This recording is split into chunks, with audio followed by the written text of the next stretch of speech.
Hello everyone, welcome back to my channel. Welcome to my channel if this is your first time here. My name is Megan and I'm the witch here around the cauldron. Today I wanted to talk about using art in your witchcraft practices. And by art, I literally mean any type of art form. But first, this video is sponsored by myself. I don't promote the stuff that I do nearly enough, and I figured it was about time that I sponsor one of my own freaking videos, right? So if you didn't know, I have a shop. I crochet. I'm a fiber artist, and I've been crocheting for many, many years. And a lot of the things that I create are spirituality focused. I really enjoy creating altar cloths and tarot bags and even different dolls and figurines.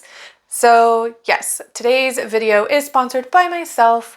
If you would like to go check out the things that I create, the link is in the description below. Or you can go to shop.roundthecauldron.com and use the code YouTube to get 10% off of your order. I figured that was fitting for today's video being about art and the different ways that we can use art forms within our witchcraft practice. So I'm going to talk about 3 different ways that I personally use different art forms within my witchcraft practice. So please keep in mind that these things are my own personal opinions and my own personal practices. So if it doesn't apply to you, then I'm sorry, but I'm sure that any different tips or things that I say could probably apply to many different types of art forms out there. So when I say art and art forms, I mean literally any sort of creative art. Personally, for myself, this is going to be fiber art with things like crochet. It's going to be music because I play the flute. It's also going to be things like painting. Now, I'm not a professional painter. I do it for fun, but I have been known to create the occasional painting, and I really like to incorporate paint and colors within different witchcraft things like sigils and spells and things that are meant to be hung on the wall or kept as decoration. I also do a lot of creative writing. I know I don't tend to share the creative writing aspect so much. I always wanted to be a fiction writer when I was a kid, but my problem is that I have an idea and I run with it and then I forget about it. I drop it, I leave it for a month or two, and then I come back to it and I have no idea where I was going with it. So these days I mostly stick to devotional poetry or spoken word, or if things inspire me, different types of long form poetry or short stories. So as I said, I'm going to be speaking briefly about 3 different ways that I incorporate art into my witchcraft practice. And I really enjoy using art in witchcraft because art is something that I just do. And it's something that I have always done, I guess. I'm not necessarily a creative person. I mean, maybe I am a creative person and I just say that because I don't feel creative. But anyway, art, if you are a creative person and you just enjoy making things in a specific type of art form, it's very easy to incorporate witchcraft into that, especially if it's something that you're already passionate about. You can do this with painting, with drawing, with sculpting, with music, whether that be playing an instrument or singing. You can do fiber arts like crochet or knitting or even weaving and spinning your own yarn. You can do this with creative writing, poetry, dance even. I mean, there are so many different ways out there to be creative, and I guarantee you that you can incorporate witchcraft into them in some form or another. The first one that I'm going to talk about is painting because it's the easiest. I have done a few videos, I think, on the channel where I created a specific painting with a specific purpose. If I'm remembering correctly, I actually did one with my daughter where we both created self-love sigils and we did that with watercolor. If I'm remembering it, I'll link it up here somewhere and in the description below. But the main way that I incorporate painting into my witchcraft, or incorporate witchcraft into my painting is through the creation of symbols and color correspondences. So I definitely use a lot of sigil magic when it comes to my painting, especially since these are generally pieces that are going to be hung on the wall. So I have created watercolor paintings for self-love, for example. I have created little paintings to hang on the wall for protection or for peace or for negating quote unquote bad energy that comes into my house. And it doesn't have to just be sigils, right? You can do it with any sort of symbol that you feel called to do. Many years ago, I actually created a painting of a triquetra that is encompassed in a crescent moon, and the different parts of that triquetra are painted different colors. And it was just something that I felt called to do. The triquetra and different Celtic symbols are really important to me in my particular pagan practice, but they can also hold spiritual meaning and witchcraft meaning. Does that make sense?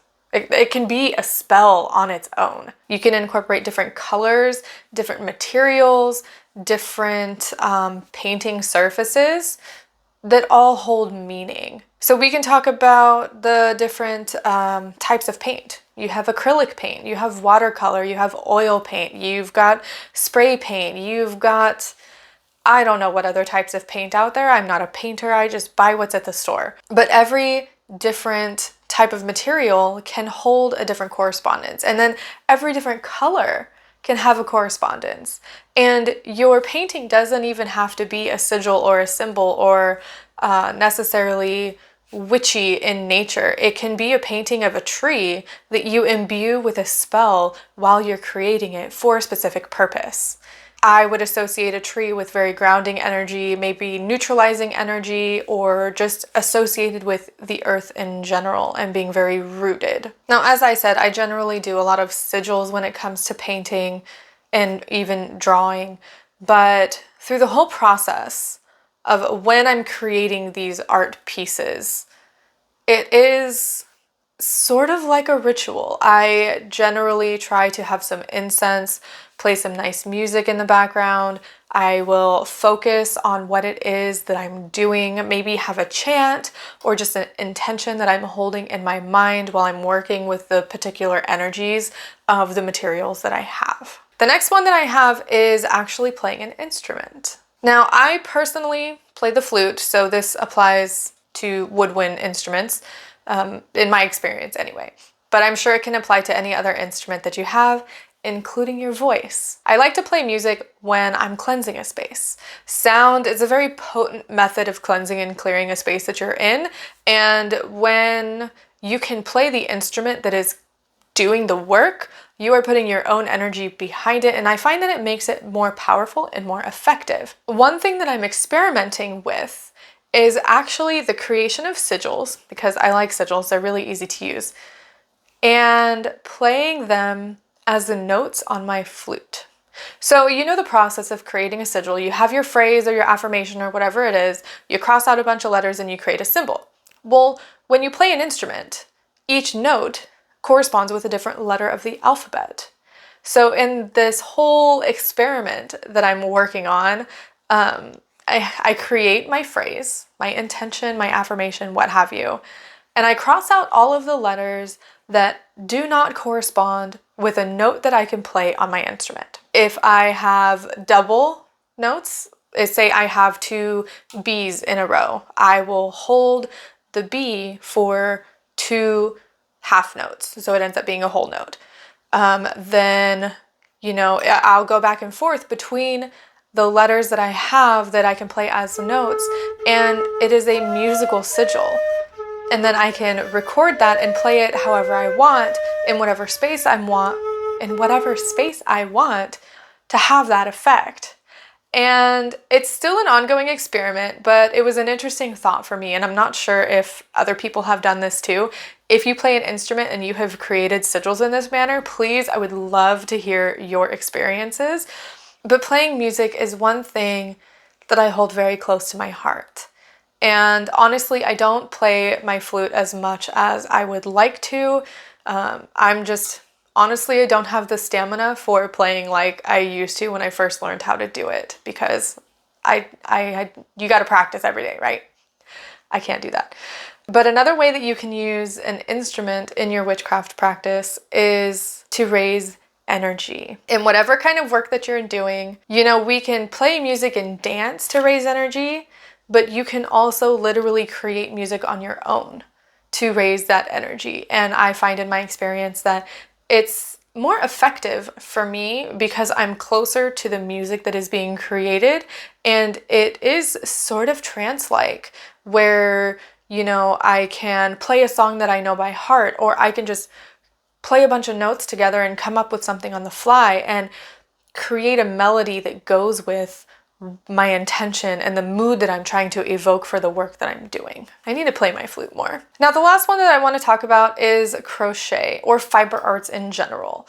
And this one is a lot easier to talk about in terms of the wider witchcraft sphere, because when it comes down to the core of crochet and knitting, it can literally be seen as not magic. Now, I crochet all kinds of things. I have made blankets and hats and scarves, dolls, altar cloths, bandanas, you name it. My process for creating a crochet item with witchcraft in mind is different than just sitting down to make something, right? Because when I'm doing witchcraft, when I am creating a spell with my fiber arts, the process involves being heavily focused on what I'm doing and having an intention in mind, having a chant or a prayer that I'm saying over and over and over again as I'm creating whatever it is that I'm making. That is generally more involved, and I don't do that for every single thing that I make, because that would take a lot, because, you know, some things take 10, 20, 50 hours to make, right? Instead, an easy way to incorporate witchcraft into the things that you make, especially if you're making them for a spiritual reason, is to choose corresponding colors. And yes, crochet with an intention in mind, but not necessarily a chant over and over again for every stitch you make, or a spell or an incantation, because that can be time consuming and exhausting, honestly. But there are so many different materials that you can use when it comes to fiber arts. There is acrylic, which is the most cost effective, but it's also not natural. It is man-made. I think it's made from petroleum, honestly. It's basically a plastic. Then you've got cotton, you have hemp.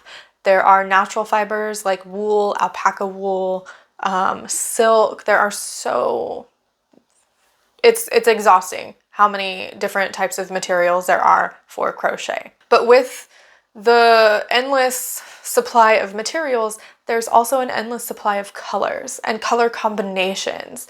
And again, just like with candle magic or with painting, you can choose the colors that you're going to be working with based on correspondences. So for example, if I'm going to be creating a tarot bag to help keep out any energy, no matter what is around my tarot deck, I'm probably going to choose black or some sort of neutral color. If I want the deck to maintain a positive, happy sort of energy, I'm going to choose oranges and yellows and bright colors, right? And then I've been making hats and veils for myself, but also for others who veil or who just like wearing hats and headbands. I recently made one for Heather Lynn, the Wild Woodland Witch. I'll leave her link in the description.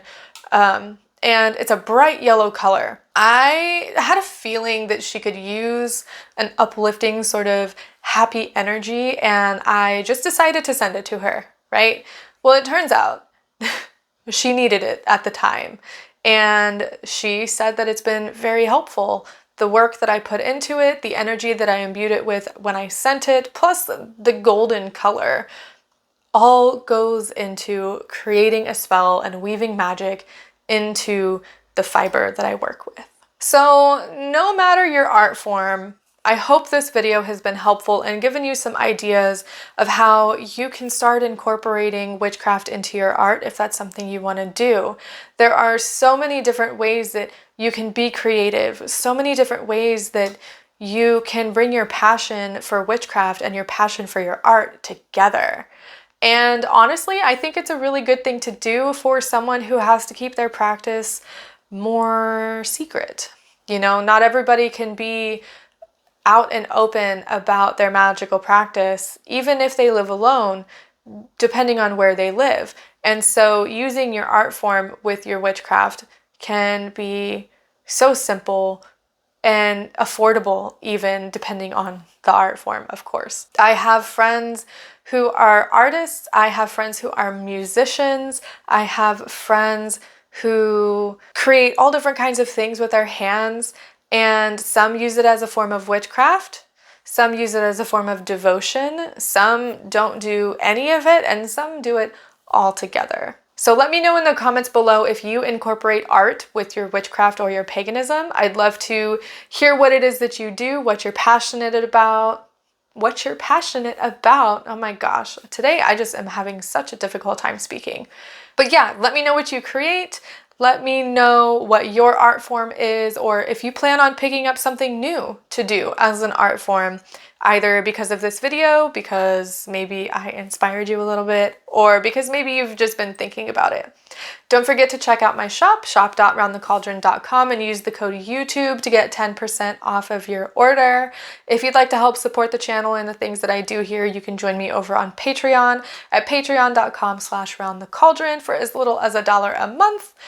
If you would like to join a witchy community, I have a Discord server, and that link is in the description below too.